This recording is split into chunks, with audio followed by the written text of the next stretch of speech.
صلوات بھیجیے محمد وآل محمد پر۔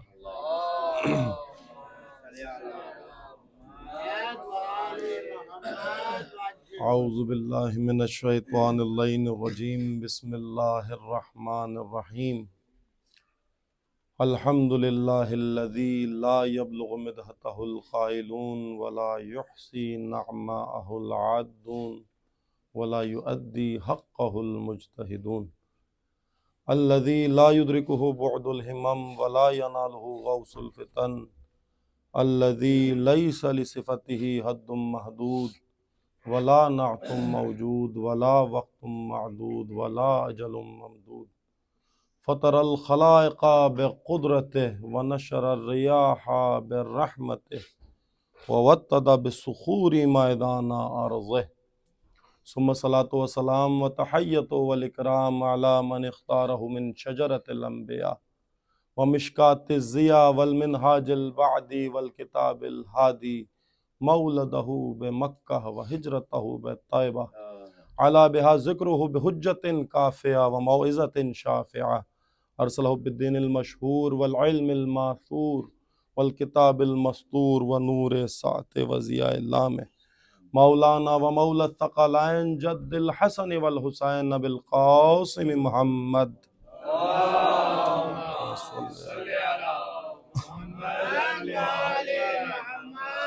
ثم الصلاۃ والسلام وتحیۃ والاکرام علی اہل بیتہ الطیبین الطاہرین المعصومین المنتجبین المنتخبین المکرمین المظلومین، واللعنۃ الدائمۃ علی اعدائہم ومنکر فضائلہم وغاصب حقوقہم اجمعین، اما بعد، قال سبحانہ وتعالی فی محکم کتابہ المتین والقرآن الکریم، بسم اللہ الرحمن الرحیم، هو الذی خلقکم فمنکم کافر ومنکم مؤمن واللہ بما تعملون بصیر، صلوات بھیجیے محمد وآل محمد۔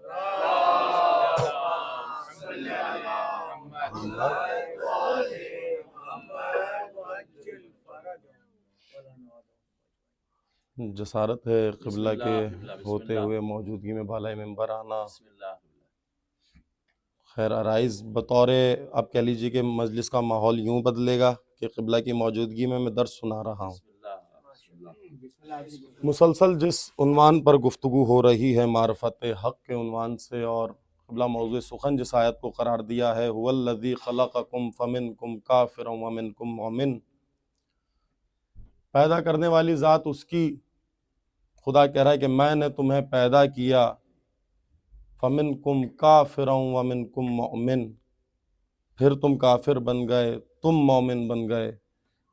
اس نے اختیار کے ساتھ پیدا کیا، اختیار بشر کو دیا خدا نے، دونوں راستے آگے رکھے، ایمان کا بھی کفر کا بھی، کہ آپ کی مرضی جو راستہ اختیار کرو، اس میں میری نہیں چلے گی۔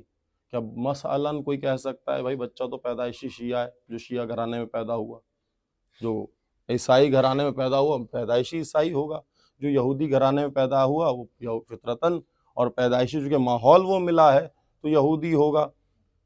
اس میں کیسا تضاد، اس میں کاہے کی لڑائی؟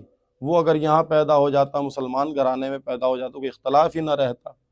تو خدا کہہ رہا ہے میں نے تمہیں خلق کیا، فطرت انسانی ہے، اسلام دین فطرت ہے، یعنی خوبیاں آپ کے اندر۔ اچھا یہ بھی قبلہ بیٹھے ہیں تو تائیداً یہ جملہ کہہ دوں گا کہ شریعت سے پہلے جسے شریعت سمجھا جاتا تھا وہ یہی فطرت تھی،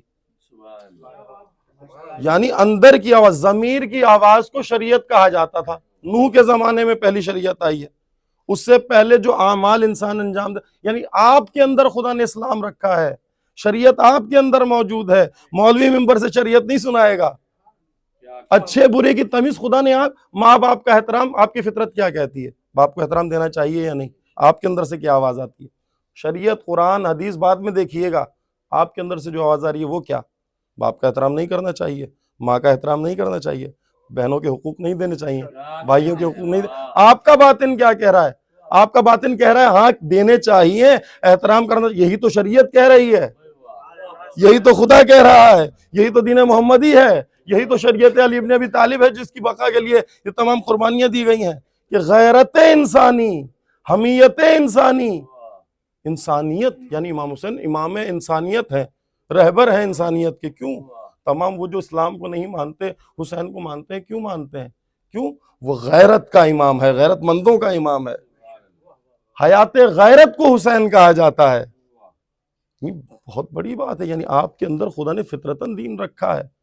تو خدا کہہ رہا ہے میں نے خلق کیا، اچھے برے کے راستے تمیز آپ کے اندر یہ صلاحیت. اچھا مثلاً اب سمجھانے کے لیے دو چیزیں ہوتی ہیں کائنات میں، یا انسان حسب کے اعتبار سے بلند ہوتا ہے یا نسب کے اعتبار سے.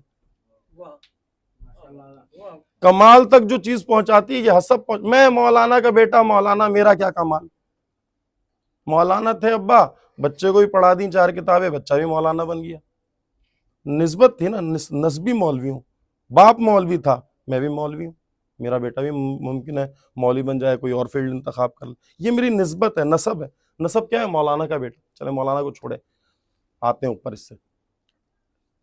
قابیل و حابیل، نسب کیا ہے؟ نبی کا بیٹا، ابن النبی. معمولی نسب تو نہیں ہے.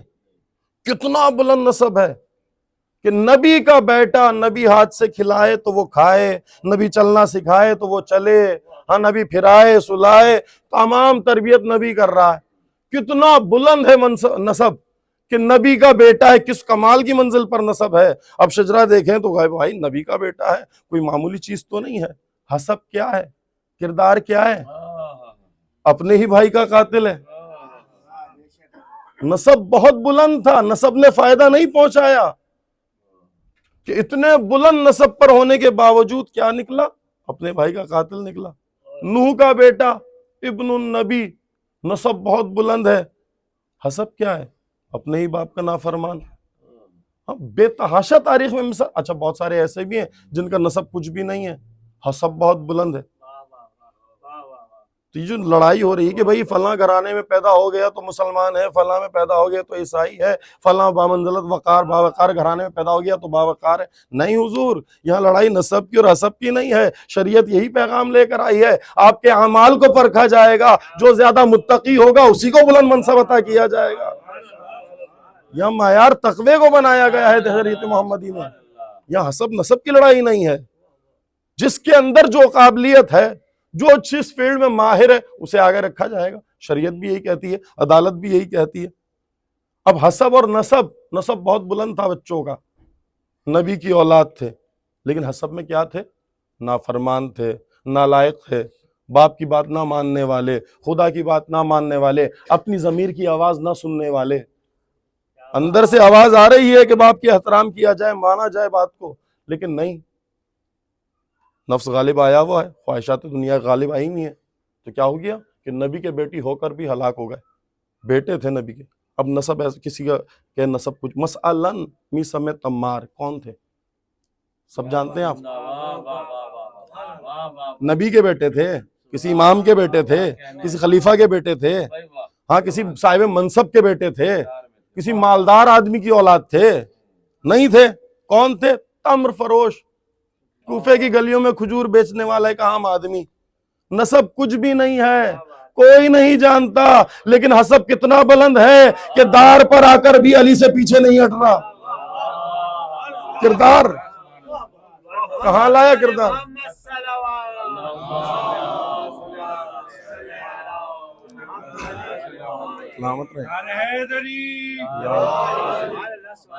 یعنی نسب کچھ بھی نہیں ہے. قبلہ نسب کچھ بھی نہیں ہے، کیونکہ کردار میں کہاں لے آئے، حسب میں خود کو کہاں لے آئے. اب قیامت تک بھی اگر عشق بیان کیا جائے گا نا تو راستہ میسم کا دکھایا جائے گا.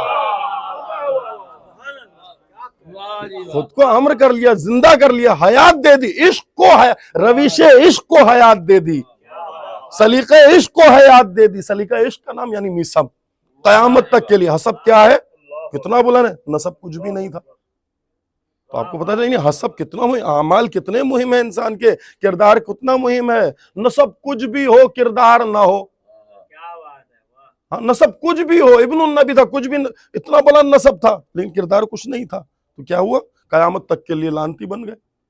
ہاں دنیا میں کوئی بھی قتل کرے، کہیں بھی قتل کرے، اس کے حصے میں چل رہا ہے کھاتا. بھائی قابل نے، جس نے پہلی بنیاد ڈالی تھی. تو اچھے کاموں کی بنیاد ڈالیں. یہ ضروری ہے. صدقہ جاریہ، اعمال بھی صدقہ جاریہ ہوتے ہیں. آپ مسکرا کر دیکھیں، یہ بھی صدقہ جاریہ ہے. آپ مسکرائیں گے، آپ کا بچہ مسکرانا سیکھے گا مومن کو دیکھ کے، یہ بھی صدقہ جاریہ ہے. اس کے بچے سے نسل در نسل خوبیاں منتقل کریں، یہ بھی آپ کی وراثت ہے. فقط زمین کے چند ٹکڑے نہیں، حقیقی میراث کردار ہے. اب میں ہمیشہ کہتا ہوں، دیکھیں علی کے چاہنے والے، ہماری حقیقی میراث سادات. حقیقی میراث سادات کی کیا ہوگی؟ حقیقی میراث قرآن ہے سادات کی، حقیقی میراث شریعت محمدی ہے سادات کی. باقی چیزیں جزیات میں آتی ہیں. آپ کی حقیقی میراث قرآن ہے. کوئی سید ہو قرآن سے ناآشنا ہو، سوچنے کی بات ہے. جعفر بھائی بہت حساس مراحل نہیں ہے. ٹھیک ہے، ہم نے کیا سیکھا 10 دنوں میں؟ ہم نے عاشور سے کیا لیا؟ مقصد امام حسین سے کیا لیا؟ سادات ہوں، حیا سے دور ہوں، پردے سے دور ہوں. علی کے چاہنے والے، میں امتی ہوں. میں ہمیشہ یہ بات کرتا ہوں، میرے سر پہ سفید امامہ ہے، اللہ کو پتہ ہے ہم امتی ہیں. میرے دل میں درد ہے پردے کا، قرآن کا. تو سادات کے دل میں کتنا ہونا چاہیے؟ ہم آپ کے صدقے میں پروان چڑھے ہیں. سادات کے صدقے میں ہمارے منہ تک نوالا پہنچتا ہے. تو سادات کا منصب کتنا بلند، کیسا ہونا چاہیے سادات کو، کس معیار پر ہونا چاہیے سادات کو. آپ کی حقیقی میراث شریعت محمدی ہے. کوئی شریعت میں ہیر پھیر کرے، آپ کا حق بنتا ہے فوراً کھڑے ہوں، بھائی تمہیں کس نے حق دیا؟ ہمارے گھر کا معاملات ہیں، ہم زیادہ جانتے ہیں. یہ نہیں کہ سادات جا کے مسائل کا حل دوسروں سے پوچھتے پھریں. یہ سنجیدہ دیکھیے. اب نسب کچھ بھی نہیں تھا، ٹھیک، کس معیار پر آ گئے مسم تمار. مثلا حبش کا غلام بلال، غلام ہے، خاندانی غلام ہے. کیا ہے حسب؟ کچھ بھی نہیں، غلام ہے. نسب نسبی اعتبار سے اور بھی مدینے اور مکے میں غلام تھے. بادشاہوں کے تخت اٹھانے والے 7 8 ایک شکلوں کے، پتہ نہیں چلتا تھا کون سا غلام کیا ہے. اتنے عام تھے، کون سا غلام کس کا ہے شکل سے دیکھ کے پہچان نہیں سکتے تھے. نسب کچھ بھی نہیں تھا. اتنا مخلوط نظام تھا حبش کا، چہرے، قیافے، رنگ، ہر اعتبار سے یعنی کچھ بھی نہیں ہے. لیکن حسب میں کہاں آئے؟ کس معیار پر آئے؟ مؤذن رسول. ہاں، اذان نہ دے سورج طلوع نہ ہو. کس معیار پر آ گئے؟ یہ حسب کتنا بلند تھا. نسب کچھ بھی نہیں تھا. تو نسب کی اور حسب کی لڑائی نہیں ہے یہاں کردار ہے. کردار حسب بنا رہا ہے. اب حسین کون ہے جس کے لیے 10 دن آپ نے گریہ کیا ہے؟ ہم نے گریہ کیا ہے. مسلسل کائنات میں کونے کونے گوشہ و کنار میں گریہ ہو رہا ہے. حسین کا حسب کیا ہے؟ حسین کا نسب کیا ہے؟ رسول نے کہا حسین و منی. یہ حسین کا نسب ہے کتنا بلند، ابن النبی و انا من الحسین. یہ حسین کا حسب ہے. بھائی سلامت رہے. یا اللہم صلی محمد وعلی محمد. حسین کا نسب، حسین کا حسب. یہ ایک جملے میں علامہ ذیشان ادر جوادی صاحب سے قبلہ کسی نے پوچھا کہ بیٹا تو باپ سے ہوتا ہے، سب کو پتا ہے، باپ بیٹے سے کیسے؟ علامہ ذیشان ادر جوادی سے پوچھا تو یہ حدیث حسین منی وانا من الحسین، بڑی پیاری تفسیر انہوں نے فرمائی. خدا رحمت فرمائے، درجات بلند فرمائے. تو قبلہ فرماتے ہیں کہ حسین و منی، رسول کا یہ فرمان، وانا من الحسین. رسول کہہ رہے ہیں کہ حسین کی ولادت سے 3 شعبان سے کربلا تک حسین و منی تھا.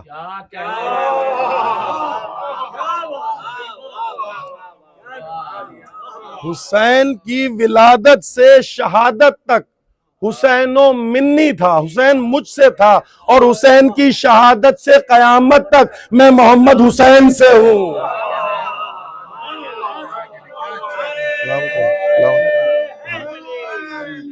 اللہم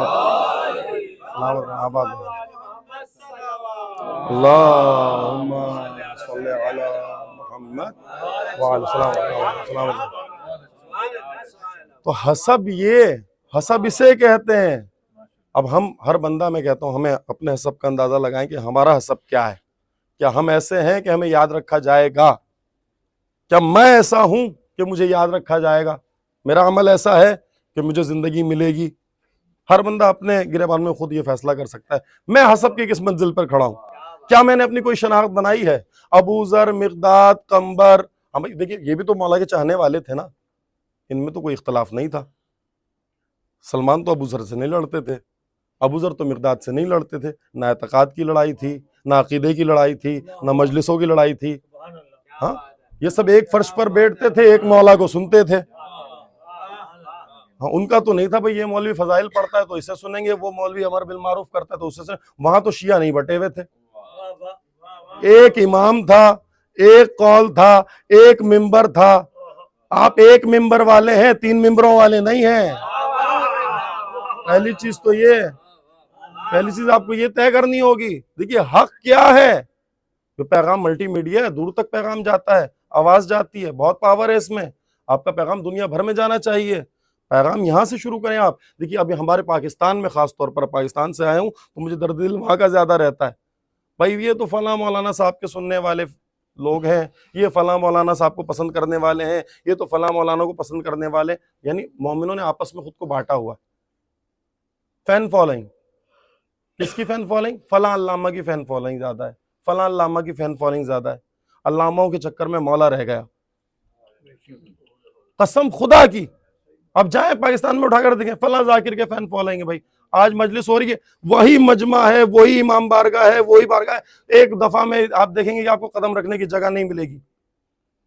اتنے کروڑوں لوگ ہیں علی کے چاہنے والے، وہی امام بارگاہ ہے، وہی مجمع ہے، وہی اسی امام کی مجلس ہے، اسی امام کا ذکر سننے والے 4 لوگ بیٹھے ہیں.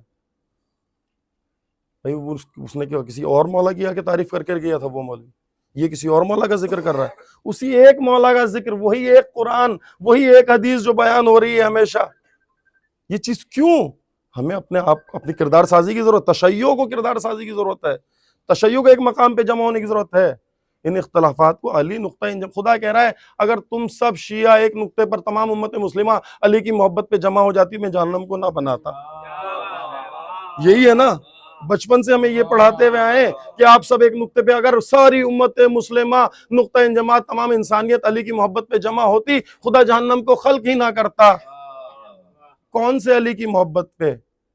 فلاں خطیب والے علی والے، یا وہ اس خطیب کے علی والے، یا اس خطیب کے علی والے، یا اس خطیب کے علی والے، سرگودا کے علی والے، لاہور کے علی والے، یا کراچی کے علی والے، خیرپور کے علی والے، یا میرپور خاص کے علی والے؟ کیوں؟ ہم جب معاشرے میں جاتے ہیں تو ہر جگہ عقیدہ الگ ہے، باتیں الگ ہیں، مسجدیں الگ ہیں، سوچ الگ ہے. کون سے علی والے؟ کون سے علی والے؟ ان علی والوں میں سے وہ کون سے ہیں کہ جن کے جیسا سب کو بننا ہے؟ دیکھیے بات سنجیدہ ہے، سوچنے پر تحرک ذہنی میں ہمیشہ کہہ رہا ہوں نا. کون سے علی والے جنتی کہ جن کی اقتدا، خدا جن کو کہہ رہا ہے کہ میں ایسا بنا دیتا تو جہنم خلق ہی نہ کرتا. ہم تو آپس میں بکھرے ہوئے ہیں، آپس میں بٹے ہوئے ہیں، آپس میں ٹکڑے ٹکڑے تشیع. بھائی یہ مقلدین ہیں، یہ غیر مقلدین ہیں، یہ ولایتی ہیں، یہ غیر ولایتی ہیں. کون سے؟ اب ان میں سے علی والا کون سا ہے؟ کیسے پتہ چلے؟ شعور دیا ہے خدا نے، عقل دیا ہے، بڑوں کی اطاعت کا حکم ہے، سلیقہ ہے، باپ کی اقتدا کرنی ہے نا، باپ کی اطاعت کرنی ہے نا. گھر کے امور میں باپ کی سنتے ہیں نا سب. جب گھر کے امور میں باپ کی سنتے ہیں تو شرعی احکام میں اس کی کیوں نہیں سنتے جو جانتا ہے؟ اپنی مرضی کے فیصلے، اپنی مرضی کی شریعت کہاں سے لے آتے ہیں؟ ضروری ہے. دیکھیے ضروری ہے، یا تو آپ خود کو اس قابل بنائیں، اس لائق بنائیں کہ آپ کو کسی مولوی کی ضرورت ہی نہیں ہے، یا خود کو ایسا بنائیں کہ آپ کو ضرورت، آپ قرآن پڑھ کے تمام مسائل کا حل نکال سکتے ہیں. نہیں نکال سکتے تو پھر یا تو خود کو ایسا نہیں، پھر کسی اہل علم کی کم سے کم اس سے پوچھیں، مشورت کریں. گھر بنواتے ہیں نا، گھر بنواتے ہیں، 4 انجینئروں کو نقشہ بنانے کے لیے کہہ دیتے ہیں، ختم ہو جائے گی دنیا. اس کے لیے اتنا اہتمام ہے، جہاں ہمیشہ کے لیے رہنا ہے وہاں کے لیے کوئی انتظام نہیں. حسب بلند کریں. اگر نسب بلند نہیں ہے تو کیا ہوا؟ حسب تو بلند کر سکتا، کردار تو آپ کے اپنے ہاتھ میں ہے. بھائی نسب تو آپ کہیں بھی پیدا ہو گئے، کسی قبیلے میں، کسی شہر میں، جو جہاں پیدا ہو گیا، کوئی نسبی اعتبار سے بھی بلند ہے، ٹھیک ہے. لیکن اگر حسب بلند نہیں تو حسب آپ کے اپنے ہاتھ میں ہے. آپ کیسا بننا چاہتے ہیں؟ آپ دنیا کو اپنا کون سا چہرہ دکھانا چاہتے ہیں؟ یہ آپ کے ہاتھوں میں خدا نے رکھا ہے. تو ہم نے سیکھنا ہے، حسب اور نسب اہل بیت سے لینا ہے. ہاں قبلہ ہمارا نسب کیا ہے؟ ہم علی والے ہیں. ہاں یہ رسول نے فرمایا یا علی انت وانا ابوئے ھذہ الامہ، یا علی تو اور میں اس امت کے باپ ہیں، ہمیں بتانا ہے ہم علی کے فرما بردار بیٹے ہیں۔ باپ علی ہے، حقیقی باپ علی ہیں، تو ہمیں فرما بردار بیٹا بننا ہے، حسب بلند کرنا ہے، اس معیار پر لانا ہے کہ دنیا کے سامنے پتہ چلے کہ ہاں یہ علی کے بیٹے ہیں، علی کی اولاد ہیں۔ تو یہ حسب اور نسب کی جنگ، ہمیں حسب بنانا ہے۔ صلوات بھیجیے محمد و آل محمد۔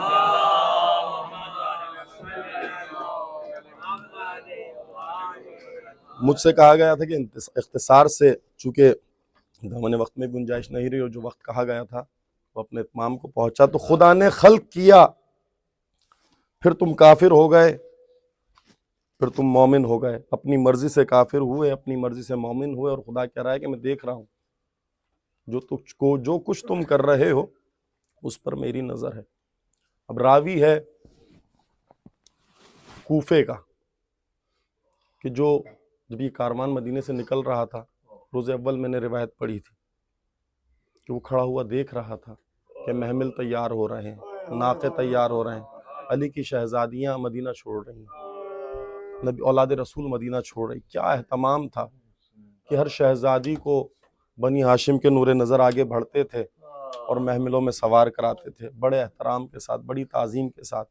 علی کی شہزادی کو سجاد نے سوار کرایا تھا، جناب زینب کو جناب سجاد نے سوار کرایا، اور یہ کہہ کر سوار کرایا تھا، وہ جملہ میں نے دے دیا آپ کو کہ امام حسین سے یہ تقاضا کیا علی کی بیٹی نے، بھیا میں یہ چاہتی ہوں آج مدینے سے وہ بٹھائے جو آگے سفر میں بھی زینب کو سوار کرا سکے۔ کیا سجاد نے سوار کرایا تھا نا۔ اب یہی راوی ہے لکھنے والا، یہی راوی جس نے مدینے میں کوفے کا راوی موجود تھا، جس نے روایت نقل کی تھی، کہا 11 محرم کو جب یہ کاروان کربلا سے روانہ ہوا ہے نا تو منظر بالکل بدلا ہوا تھا۔ وہ مدینہ جہاں آوازیں دی جا رہی تھی کہ علی کی وہ بیٹیاں جنہیں آج تک سورج نے نہیں دیکھا، اس اہتمام کے ساتھ محملوں میں بٹھایا جا رہا تھا نا۔ اے مدینے والوں اپنے سروں کو جھکا لو، اپنے گھروں میں چلے جاؤ، باہر نہ نکلنا، علی کی بیٹیاں محملوں میں بیٹھ رہی ہیں۔ بنی ہاشم کے نوجوان آوازیں لگا رہے تھے، بڑے شور و غل کے ساتھ محملوں میں بٹھایا جا رہا تھا، بڑے اہتمام کے ساتھ، بڑے احترام کے ساتھ محملوں میں بٹھایا جا رہا تھا۔ آج وہی کاروان ہے، وہی لوگ ہیں، وہی حیا کی ملکائیں ہیں، وہی پروردہ ہیں نبی کی آغوش کی، وہی فاطمہ کے گھرانے والے ہیں، وہی تطہیر کی آیتوں کی وارثہ ہیں۔ منظر کیا ہے تاریخ میں؟ اب یہ راوی لکھتا ہے میری آنکھوں نے دیکھا ایک بیمار ہے جس کے ہاتھوں میں ہتکڑیاں ہیں، پیروں میں بیڑیاں ہیں، گلے میں طوق ہے، اور رو کر کہہ رہا ہے اے علی کی شہزادیوں سجاد کو معاف کر دینا، سجاد تمہیں محملوں میں نہ بٹھا سکتا، سجاد تمہیں احترام سے محملوں میں سوار نہ کرا سکا۔ عزادارو آپ کربلا گئے ہیں، کربلا سے نجف جاتے ہوئے رستے میں آپ نے دیکھا ہوگا بہت سارے کربلا سے نجف جاتے ہوئے، کوفہ جاتے ہوئے مختلف مقامات پر مختلف قبور ہیں بچوں کی، چھوٹے بچوں کی، اور اگر نام دیکھیں گے تو وہاں لکھا ہے اولاد رسول ہے، اولاد رسول ہے۔ یہ نہیں پتا یہ کس کے بچے ہیں، کس کے نور نظر ہے، اتنا پتا ہے لوگوں نے دیکھا اولاد رسول ہے۔ ابھی کچھ لمحات پہلے کاروان گزرا تھا، لوگوں نے آ کر دفنا دیا، کہا اولاد رسول جاننا چاہتے ہیں، آیت اللہ محسن قرآتی بیان کرتے ہیں، کہتے ہیں کہ وہ لاشیں کس کے ہیں، وہ قبریں کس کی ہیں جو کربلا سے نجف کے درمیان ہے۔ 11 محرم کو جب یہ کاروان نکلا تھا تو ماؤں کے ہاتھ پسے پشت بندھے تھے، بغیر محملوں کو ماؤں، بغیر محملوں کے، بغیر کہہ لیجئے پالانوں کے، عورتوں کو، بنی ہاشم کی عورتوں کو، علی کے گھرانے کی خواتین کو محملوں پر بٹھایا گیا تھا، اور حالت یہ تھی کہ 4 سے 3 سال کے جتنے بچے تھے انہوں نے ماؤں کے گریبان کو تھاما ہوا، ناکوں پر مائیں سوار تھیں، بچوں نے ماؤں کے گریبان تھامے ہوئے تھے، ماؤں کے ہاتھ پسے پشت بندھے ہوئے تھے، لائن تازیانے مارتے تھے، ناکے دوڑاتے تھے، بچے آواز دے کر کہتے تھے اماں ہاتھ چھوٹا جا رہا، ناکوں کو تازیانے مارے جاتے تھے، ناکے دوڑائے جاتے تھے، بچے چلا کر کہتے تھے اماں ہاتھ چھوٹ رہا ہے، اماں ہاتھ چھوٹ رہا ہے۔ مائیں رو کر بچوں سے کہتی تھی میرے بچے حوصلہ کر، ابھی یہ لعین ناکے روک دیں گے، ابھی یہ اونٹوں کو روک دیں گے، لیکن یہ ملعون اتنے شقی تھے، تازیانے مارتے تھے، ناکے دوڑ دوڑتے تھے. اگر پالان نہ ہو, اگر محمل نہ ہو, اونٹ پر بیٹھنا کتنا دشوار ہے آپ درک نہیں کر سکتے. ان سے پوچھے جس نے کبھی زندگی میں یہ تجربہ کیا ہو کہ بغیر پالان کے اونٹ پر کیسا بیٹھا جاتا ہے. علی کی شہزادیوں کے ہاتھ پسے پشت تھے, مہار نہیں تھی اونٹوں کی, آزاد چھوڑ دیا اونٹوں کو, درے مارنا شروع کیے. یا بچوں نے آواز دی, اماں ہاتھ چھوٹ رہا ہے. ہاتھ چھوٹتا تھا, بچہ چلتے ہوئے اونٹ سے زمین پر گرتا تھا. بنی ہاشم کے نونہال کا سینہ ہوتا تھا, پچھلے اونٹ کا قدم ہوتا تھا. ایک صدا بلند ہوتی تھی, انا للہ و انا الیہ راجعون. دوڑتے رہے ناکے, اجڑتی رہی اولادِ زہرا. اللہ